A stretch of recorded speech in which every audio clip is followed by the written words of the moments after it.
Sarah Sanders said this afternoon that the administration doesn't want this back and forth with China to become a trade war. But just last month, President Trump said trade wars are good and easy to win. Jake, he did say that indeed last month, and in fact, he talked about that frequently. We've also heard the president, since he's been in office, talk repeatedly about the rising stock market. Silence today from him as the stock market fell.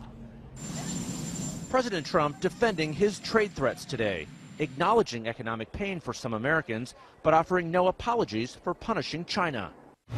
I'm not saying there won't be a little pain, but the market's gone up 40%, 42%, so we might lose a little bit of it.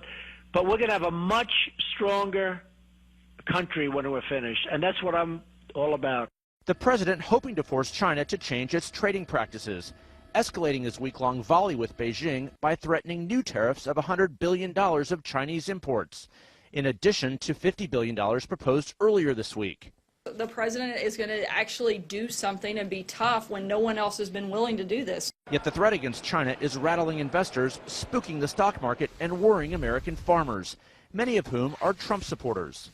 Nebraska Senator Ben Sasse, one of the many farm state Republicans voicing concern, blasted the move, saying, hopefully the president is just blowing off steam again. But if he's even half serious, this is nuts. White House economic advisor Larry Kudlow told reporters the proposed tariffs were simply a negotiating tool for now, but said any anger should be directed at China. And I'm amused when people ask, why is President Trump starting a trade war? Why is he putting up tariffs, which, by the way, we haven't so far? How about this? Why has China gone 2 decades without making the changes that the entire world and the governing organization knows they've been breaking? Why do they continue that? Blame China. Don't blame the administration.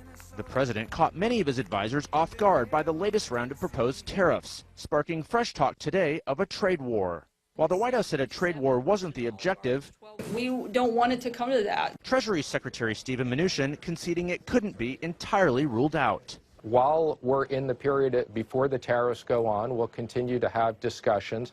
But there is the potential of a trade war. And let me just be clear, it's not a trade war. The president wants reciprocal trade.